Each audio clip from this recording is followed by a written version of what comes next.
사순절 첫째 주일이며 3.1절 101주년 기념 주일 예배입니다. 함께 기도하겠습니다. 예수 그리스도를 통하여 우리를 구원하신 주님, 오늘도 예수님의 피 흘리심으로 구원받은 우리가 주의 이름으로 이렇게 각 가정에 모여 주께 예배드리게 하심을 감사드립니다. 부활의 새 생명을 얻었사오니 주의 자녀답게 세상의 빛이 되어 살게 하옵소서. 예수님 이름으로 기원합니다. 아멘.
지극히 높은 위엄과 한없는 자비를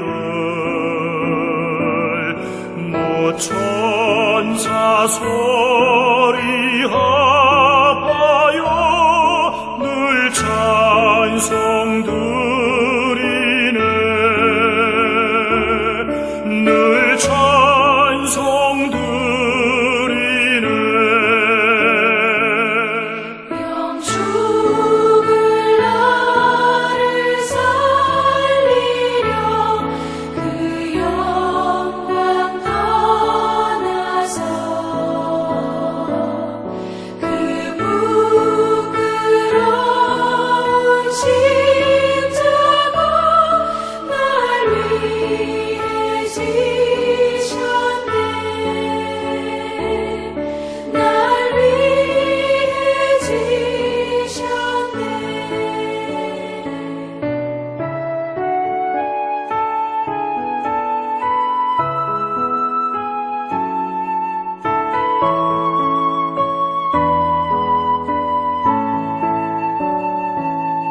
만일 제 생명이 있음은 주님의 은혜요. 저 사망 권세 이기니 큰 기쁨 넘치네. 큰 기쁨 넘치네. 주님의 보좌 있는데 전한 몸 이르러 그 영광 몸속에 올 때 내 기쁨 넘치리. 내 기쁨 넘치리.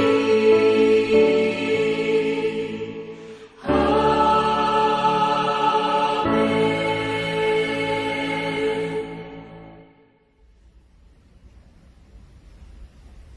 전능하사 천지를 만드신 하나님 아버지를 내가 믿사오며 그 외아들 우리 주 예수 그리스도를 믿사오니 이는 성령으로 잉태하사 동정녀 마리아에게 나시고 본디오 빌라도에게 고난을 받으사 십자가에 못 박혀 죽으시고 장사한 지 사흘 만에 죽은 자 가운데서 다시 살아나시며 하늘에 오르사 전능하신 하나님 우편에 앉아 계시다가 저리로서 사는 자와 죽은 자를 심판하러 오시리라. 성령을 믿사오며 거룩한 공회와 성도가 서로 교통하는 것과 죄를 사하여 주시는 것과 몸이 다시 사는 것과 영원히 사는 것을 믿사옵나이다. 아멘. 오늘 우리에게 주시는 말씀은 구약성경 예레미야해가 3장 55절에서 66절입니다. 여호와여, 내가 심히 깊은 구덩이에서 주의 이름을 불렀나이다. 주께서 이미 나의 음성을 들으셨사오니 이제 나의 안식과 부르짖음에 주의 귀를 가리지 마옵소서. 내가 주께 하는 말에 주께서 내게 가까이 하여 이르시되 두려워하지 말라 하셨나이다.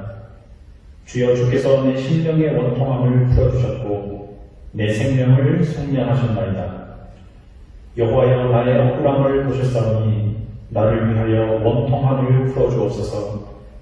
그들이 내게 보복하며 나를 모해함을 주께서 다 보셨나이다. 여호와여, 그들이 나를 비방하며 나를 모해하는 모든 것, 곧 일어나 나를 치는 자들의 입술에서 나오는 것들과 종일 나를 모해하는 것들을 들으셨나이다. 그들이 앉으나 서나 나를 조롱하여 노래하는 것을 주목하여 보옵소서. 여호와여, 주께서 그들의 손이 행한 대로 그들에게 보응하사 그들에게 거만한 마음을 주시고 그들에게 저주를 내리소서. 주께서 진노로 그들을 뒤쫓으사 여호와의 하늘 아래에서 멸하소서. 아멘. 연일 확장되는 바이러스와 좋지 못한 소식에 염려나 불안감이 커지고 있습니다. 우리 교회도 잠시 예배 처소를 예배당에서 가정으로 옮겨서 이렇게 예배를 드리고 있는데요. 지금은 질병으로 인한 어려움이지만 저는 이번 일을 겪으면서 사람 때문에, 사회 때문에 생겼던 초대교회의 어려움들이 얼마나 컸을까 생각해보는 계기가 되었습니다. 세상, 지금까지 우리가 얼마나 행복하고 편안하게 신앙생활을 하고 있는지 잊고 지내왔구나, 이런 반성도 해보았습니다. 우리 3.1교회 성도분들도 온 국민이 함께 힘을 모아 이 어려움이 하루라도 빨리 극복되기를 계속 기도해 주시고 강건하게 지내셔서 아무 일 없이 다시 얼굴 마주하고 기쁨으로 다시 이곳에서 예배 드릴 수 있게 되기를 소망합니다. 오늘은 3.1운동 101년을 맞는 기념주일입니다. 그리고 사순절 첫째 주일입니다. 정확하게는 지난 수요일부터 사순절기가 시작되었고요. 사순절이라는 말은 말 그대로 4번의 열흘, 부활주일 전 40일을 말합니다. 예수님의 고난과 십자가를 생각하면서 회개의 기도를 드리고 절제나 금식을 통해서 그 고난에 동참하는 절기인 거죠. 성경에서 40이라는 숫자는 여러 가지 상징적인 의미가 있습니다. 노아 홍수 때는 40일 밤낮으로 비가 내렸죠. 이스라엘 백성들이 출애굽에서 광야를 헤매던 시간도 40년이었습니다. 예수께서 광야에서 시험을 받으신 것도 40일이었지요. 그래서 성경에서 40이라는 숫자는 고난이나 시련, 인내와 훈련을 상징할 때가 많습니다. 부활주일 전 40일이긴 하지만 실제로는 더 길지요. 이 기간 중에 주일은 제외가 되었기 때문인데요. 아무리 사순절이지만 주일은 부활을 기뻐하는 축제의 날이기 때문에 주일은 빠지게 된 겁니다. 그리고 사순절기가 시작되는 수요일을 제일수요일 또는 성회수요일이라고 합니다. 구약성경에서 회개와 슬픔의 표시로 종려나무를 태워서 그 죄를 자신의 몸에 뿌리거나 다른 데서 유래가 되었습니다.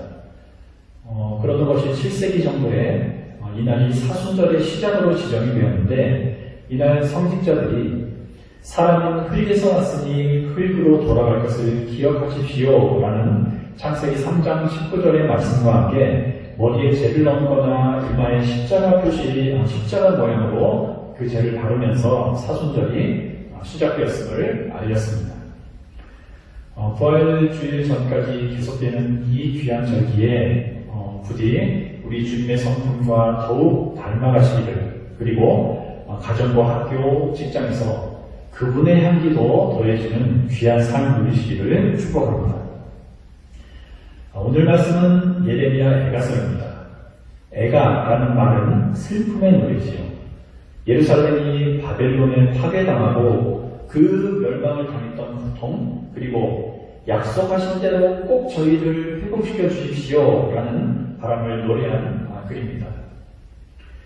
국가에서부터 성전까지 자기들을 보호해줄 모든 장치가 파괴된 순간에도 주님, 당신의 백성들이 진심으로 회개한다면 아직 저희에게는 소망이 남아있다는 것을 압니다 라고 노래하는 거지요.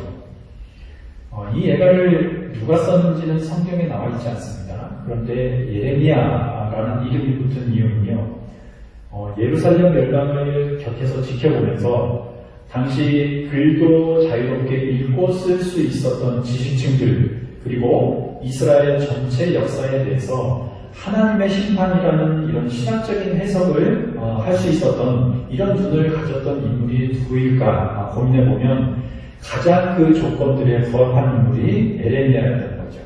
그래서 주제나 문체 등도 전에 이 성경 전에 위치한 예레미야서하고 비슷하기 때문에 예레미야의 애가라는 이름이 붙었습니다. 이 애가서의 주제는 칼빈이 하는 말에서 잘 드러납니다. 땅이 점령당하고 성전도 파괴되어 하나님의 언약까지 파괴된 것처럼 보이는 가장 어둡고 비참한 상태라도 진정한 회개와 믿음을 회복하고 하나님을 찾는다면 다시 거기에서 구원의 소망이 피어난다. 이제 다 끝났어. 하나님께 확실히 버림을 받은 거야. 이렇게 여겨질 때도 예레미야는 자기 상황에서 한 발 떨어져서 다른 사람들과 다르게 생각하는 거죠.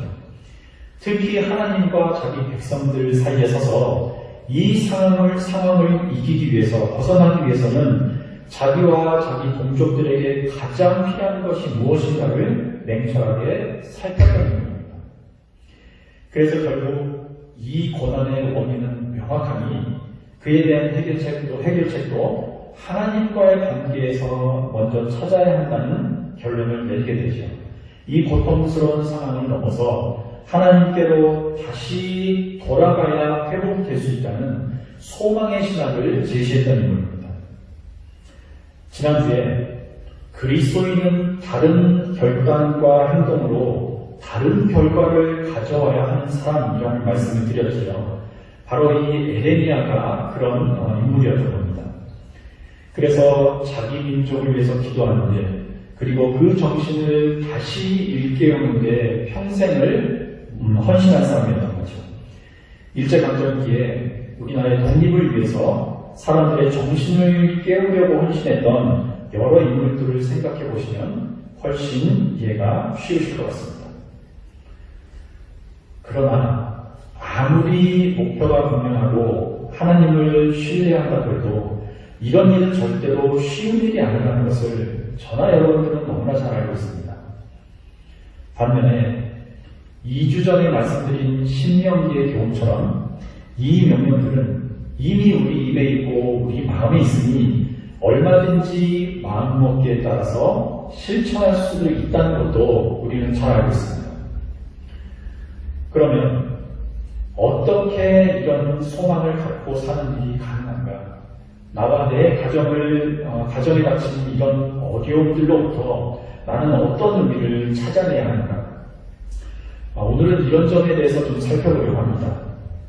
과거의 결단과 행동들이 모여서 지금의 내 모습이 되었듯 앞으로도 이 행동들이 차곡차곡 쌓여서 미래의 나와 내 가정의 얼굴, 그리고 우리 교회의 모습이 된다는 지난주 말씀의 연장이라고 말씀드릴 수도 있겠습니다. 극한 상황에서도 꿈을 품고 하나님 주신 소망을 끝까지 붙들고 있었던 예레미야처럼 우리도 신앙인으로서 이런 굳은 믿음과 결단을 가질 수 있는 구체적인 방법을 좀 고민해보자는 거죠. 연세가 많으신 분들이야 일제강점기부터 한국전쟁이라는 우리 민족의 어려움들을 다 겪으신 분들이실 테니 충분히 이해하실 겁니다. 그러나 저도 그렇고 지금 각 가정에서 예배를 드리고 계신 대부분이 국가가 멸망했다거나 내 사랑하는 가족들이 다른 민족의 종으로 끌려가는 이런 경험이 없으니 이런 상황에 공감하기는 쉽지 않지요. 그래서 빅터 프랭클이라는 신경정신과 의사 한 분을 잠시 소개해 드릴까 합니다. 로고테라피 또는 의미치료라는 기법을 처음 만들고 발전시킨 분인데요. 1905년에 오스트리아에서 태어나서 2차 대전을 겪고 1997년에 세상을 떠난 분입니다. 유대인 출신이었기 때문에 아우슈비츠를 포함해서 여러 수용소를 거쳐왔고요. 그동안에 가족들은 거의 다 죽고 이분도 전쟁이 끝나면서야 겨우 풀려났습니다. 수용소 생활을 몇 토막을 좀 소개해 드릴까 합니다. 한번 들어보십시오. 한 사람이 숨을 거두자 나머지 사람들이 아직 체온이 남아있는 시신 곁으로 다가갔다. 그 중에서 한 사람이 죽은 사람이 먹다 남긴 지저분하기 짝이 없는 감자를 낚아채갔다. 그 남은 사람은 시신이 신고 있는 나무 신발이 자기 것보다 좋다고 생각했는지 신발을 바꿔갔다. 그런가 하면 또 다른 사람은 진짜 구두끈을 갖게 되었다고 좋아했다. 우연히 창밖을 보게 되었다. 방금 전에 밖으로 옮겨진 시체가 동태 같은 눈을 하고 나를 바라보고 있었다. 2시간 전에 나와 이야기를 나누었던 사람이었다. 그러나 나는 곧 다시 숲을 먹기 시작했다. 이분은 수용소에서 먹을 물 한 컵을 배급받으면 반은 마시고 나머지 반은 세수를 하거나 유리조각으로 면도를 하는데 사용했다고 합니다. 그래야 일을 계속할 수 있는 것처럼 건강하게 보이고 가스실로 끌려가지 않을 수 있었다는 거죠. 그런데 수용소 생활을 하던 중에 이상한 일을 한번 겪게 됩니다. 같이 수감되어 있던 한 사람이 1944년 어느 날 아침에 갑자기 이렇게 말하더라는 겁니다. 3월 30일에는 전쟁이 끝날 거야. 주위에서 물었습니다. 누가 그래? 꿈에서 하나님 예언을 들었어. 다른 사람들은 물론 이 말을 믿지 않았죠. 그래도 이 사람은 전쟁이 끝날 것이라는 기대를 버리지 않았습니다. 그러다가 3월 29일이 되니까 갑자기 이 사람이 시름시름 앓기 시작하더니 그 다음 날에는 의식을 잃었고 31일에 사망을 하게 됩니다. 죽은 원인은 본래 가지고 있던 지병이 원인이었지만 3월 30일에 전쟁이 끝날 것이라는 막연한 기대가 이루어지지 않으니까 그대로 희망의 꿈을 놓아버린 겁니다. 큰 절망감이 그 사람을 죽음에 이르게 한 거죠. 바로 옆에서 이 일을 지켜본 이 빅터 프랭클은요, 다른 사람들에게도 이런 일이 일어나는지를 살펴보기 시작했습니다. 그리고 실제로 많은 수감자들이 이번 성탄절에는 꼭 집에 들어갈 수 있을 거야, 이런 근거 없는 막연한 희망만 품고 살다가 그 일이 이루어지지 않으니까 그 순간 모든 기력을 잃고 그대로 죽음을 맞이하더라는 겁니다. 이런 경험을 통해서 빅터 프랭클은 사람을 살게 하고 버티게 하는 힘이란 자기가 왜 살아야 하는지 그 의미를 아느냐 모르느냐에 있구나, 그걸 아는 사람이 어떤 상황이라도 버텨낼 수 있는 힘을 가지게 되는구나 라는 결론을 얻게 됩니다. 그래서 이후에는 자신들을 찾아온 환자들에게 삶의 의미를 찾아주는 일에 헌신을 하게 되죠. 그러나 내 삶에서 뭔가 바꿔봐야겠다, 바뀌었으면 좋겠다라고 생각은 하고 말은 하지만 이걸 행동으로 실제로 옮기는 사람들은 실제로는 극소수지요. 왜 인생을, 내 습관을 내 마음대로 바꾸는 것이 그렇게 어려운가? 분명히 우리의 현실은 이스라엘 백성들이나 이 빅터 프랭클보다는 훨씬 나은 상황인데도 날마다 생각과 삶을 바꾸기 위해서 고군분투하며 살고 있을 뿐이지요. 왜 이렇게 이겨내기가 힘들까? 그 이유를 조금 더 생각해 보겠습니다. 펜실베니아 대학 마틴 셀리먼 박사라는 분이 있습니다. 이분은 왜 사람들이 과거의 실패를 극복하지 못하는가, 과거의 실수를 반복하는가 궁금했습니다. 그래서 한 가지 실험을 하게 되죠. 자, 실험 내용은 이렇습니다. 우선 이 24마리의 개를 3개 집단으로 나눕니다. 그 후에 이 각각 집단의 개들에게 전기 충격을 주었습니다. 심한 고통을 주는 거죠. 첫 번째 집단에는 전기 충격을 주되 개들이 자기 코로 어떤 장치를 살짝 건드리기만 하면 그 충격이 멈추도록 설계를 했습니다. 그리고 두 번째 집단에는 충격을 줄 때 이 개가 어떤 저항도 못하도록 온몸을 꽁꽁 묶어놔버렸습니다. 그리고 세 번째 집단에는 아무 충격이나 자극을 주지 않았죠. 그리고 하루가 지난 다음에 이 개들을 전부 다른 상자에 옮겼습니다. 이 상자도 전기 충격이 가해진 곳이었는데 중앙에 마지막 한 담 하나를 두었고요. 이 담만 살짝 넘어가면 그 충격을 벗어날 수 있게 설계가 되어 있었습니다. 실험 결과 첫 번째와 세 번째 집단의 개들은 담을 넘어서 반대편으로 이동했습니다. 그런데 두 번째 집단의 개들이 문제였습니다. 이 개들은 전기 충격이 가해지니까 겁을 먹고 한쪽 구석에 쪼그려 앉아서 자기에게 오는 이 고통들을 그대로 앉아서 당하고만 있더라는 겁니다. 하루 전날 전기 충격을 받았을 때 아무런 행동도 못하고 묶여있던 그 무기력감이 이 개들에게 학습이 되어버린 거죠. 그래서 충분히 빠져나갈 능력도 있고 그런 상황인데도 아무런 반응을 보이지 못했다는 겁니다. 그래서 이분은 인생에서 실패를 반복한 사람은 그 실패했던 기억 때문에 점점 더 무기력해질 수밖에 없다라는 결론을 내렸습니다. 아마 많이 들어보셨을 겁니다. 심리학에서는 이걸 학습된 무기력 또는 학습된 무력감 이렇게 표현하더라고요.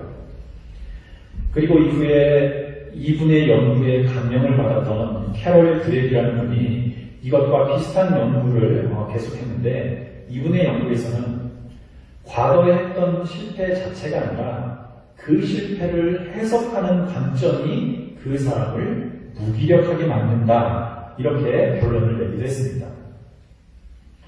자, 다시 성경으로 돌아와 보죠. 나라가 통째로 없어져 버린 끔찍한 상황입니다.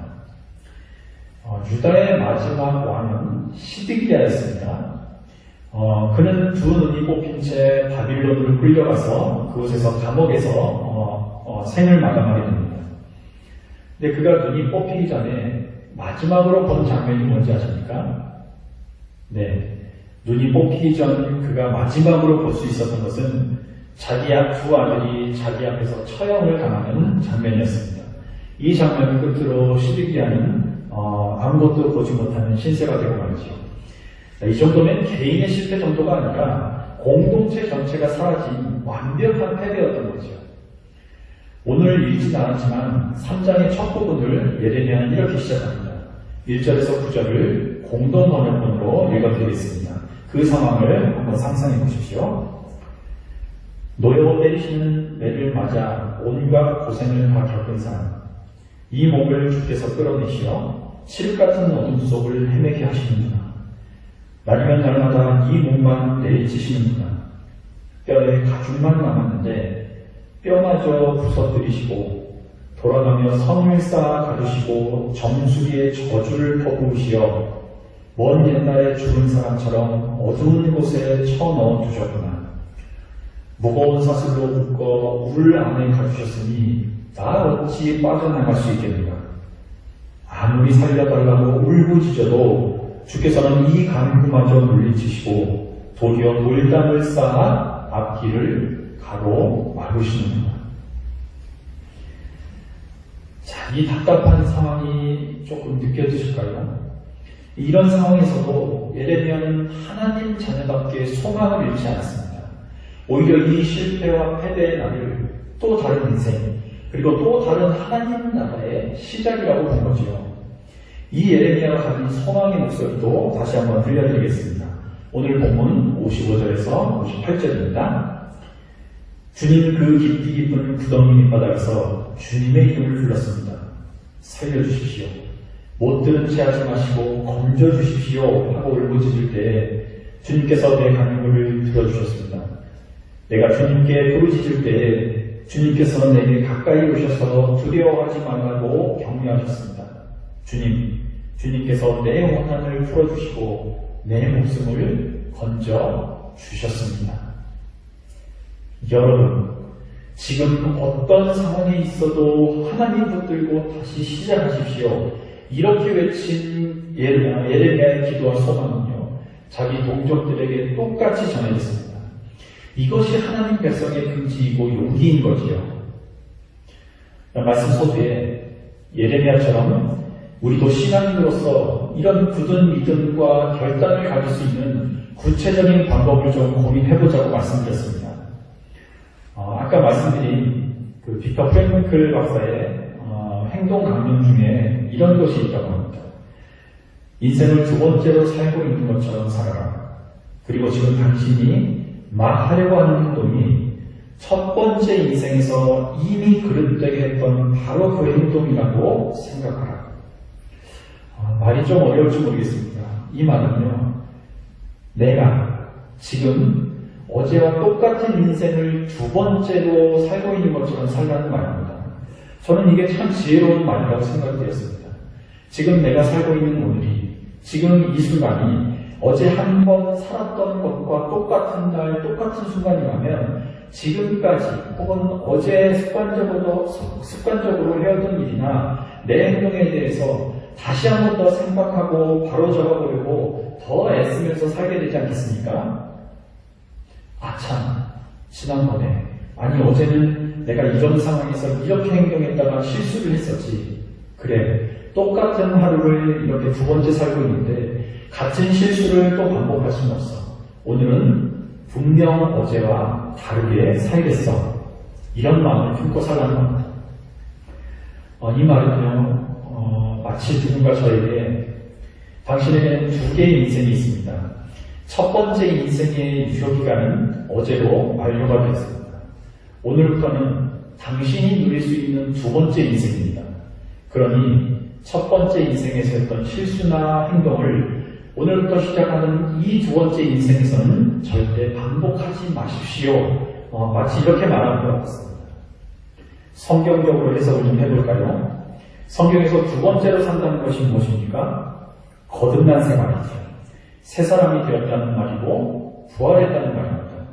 부활은 예수님의 부활만 부활이 아니지요. 우리 날마다의 삶에서 끊임없이 일어나야 되는 것이 바로 이 부활의 사건입니다. 지금까지 실패했던 경험이 뭐든, 우리가 지금까지 어떤 인생을 살아왔든 그 인생은 옛 것이니 뒤에다 묻어버리시고 다시는 똑같은 실수를 반복하지 않겠다, 이 마음 품고 살기로 결단한 것이 예레미야 같은 믿음을 가지는 첫 걸음이라는 생각이 들었습니다. 오늘을 바로 내 두 번째 인생의 첫날이라고 생각하면 지냐는 거죠. 자, 그 생각과 확신에 자신이 없다면 날마다 기도하며 물으십시오. 하나님, 저는 오늘부터 두 번째 인생을 살려고 합니다. 제가 뭘 버리고 뭘 선택해야 되겠습니까? 하나님, 제 생활에서 오늘 이 순간은 무엇을 바꾸길 원하시는지 알려주십시오. 물론 하나님께서 우리가 이렇게 기도한다고 매번 답을 알려주시지는 않지요. 그래도 날마다 묻고 또 물으십시오. 주님, 제 상황과 형편이 이렇고 제 가정은 지금 이렇게 살아가고 있습니다. 이제 어디서부터 손을 댈까요? 지금 제가 뭘 하길 바라십니까? 이런 마음을 품고 생활을 하는 한 하나님께서는 다시 한번 은혜와 국민의 마음을 품고 다가오셔서 저와 여러분들의 인생을 반드시 붙들어 주시고 좋은 길로 이끌어 주실 겁니다. 사순절은 예수의 고난과 십자가를 기억하는 기간입니다. 회개 그리고 감사는 그리스도인의 기본이기 때문에 다시 말씀드리지 않겠습니다. 그러나 왜 우리가 예수의 그 고난과 십자가를 기억해야 하는지는 꼭 물으면서 지내셔야 합니다. 그 답은 몇 번을 말해도 내 삶의 변화, 내가 속한 공동체, 이 사회의 변화이기 때문에 그렇습니다. 어제까지의 삶은 완전히 접어두시고 오늘이 바로 저와 여러분이 하나님께 선물 받은 두 번째 인생의 첫날, 지금이 바로 그 두 번째 삶이 시작되는 순간이라고 생각하시며 지내시기를 축복합니다. 그래서 예레미야처럼 고난과 슬픔 중에도 주님께만 소망을 주셔서 더 건강하고 의롭고 진리에 다가가는 그런 사순절기 보내시기를 축복하고 축원합니다. 사도 바울이 에베소 교회에 전한 교훈 한 것 보고 마치겠습니다. 에베소서 4장 21절에서 24절입니다.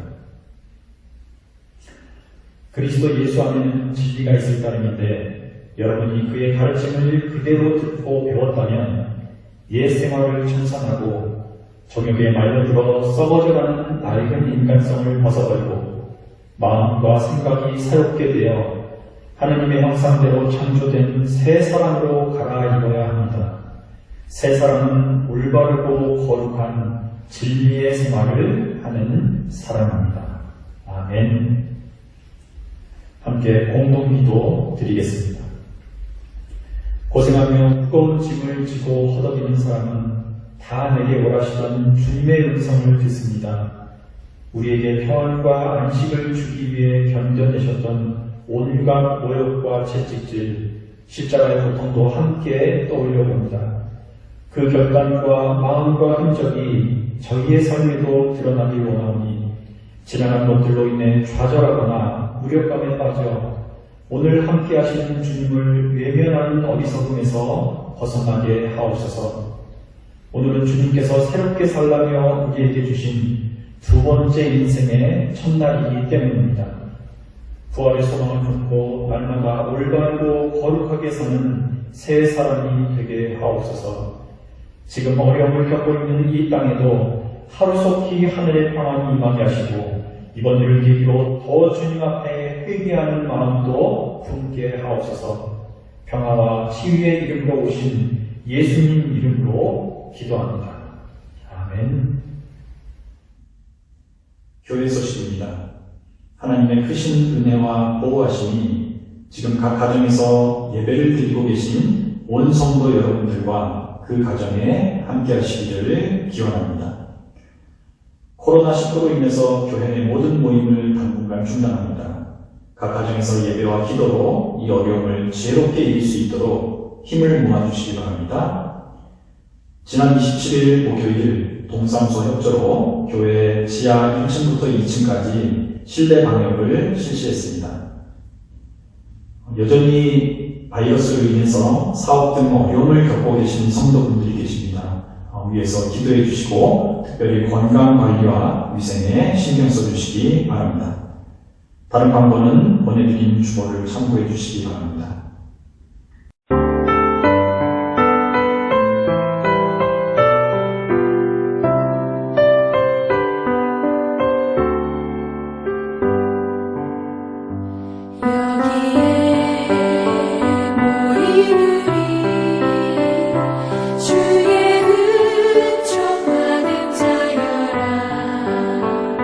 주께서 이 자리에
죄우 승리를 믿노라.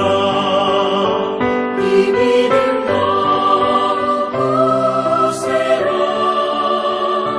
주가 지켜주신다.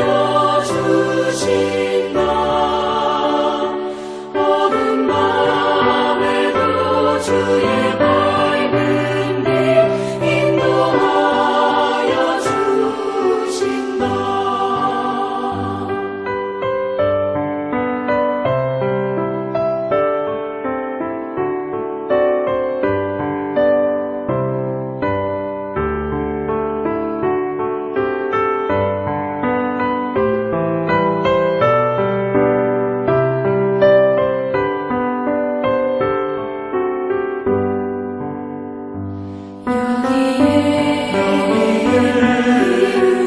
우리 사랑받는 주의 자녀라.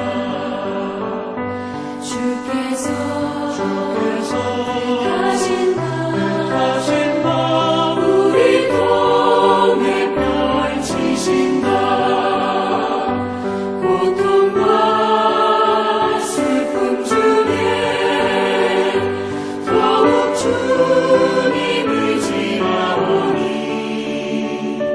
어려움 이겨내고 주님 더욱 찬양하라. 이 믿음 너무 세라. 주가 지켜주신다. 어두운 밤에도 주의 밝은 길 인도하여 주신다.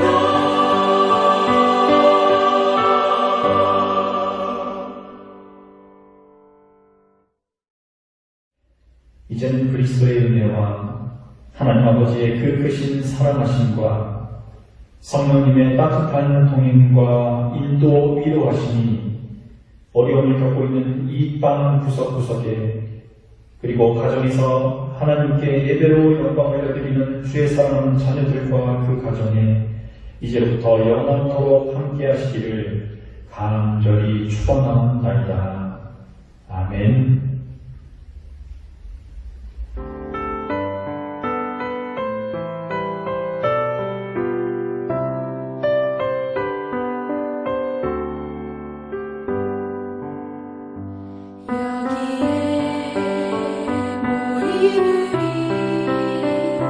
주의 은총 받은 자여라.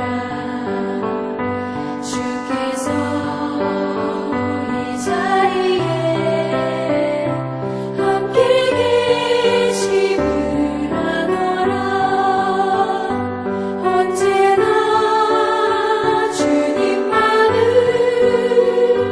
찬양하며 따라가리니. 시험을 당할 때도 함께 계심을 믿노라. 이 믿음 너무 세라. 주가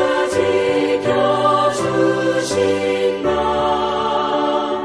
어두운 밤에도 주의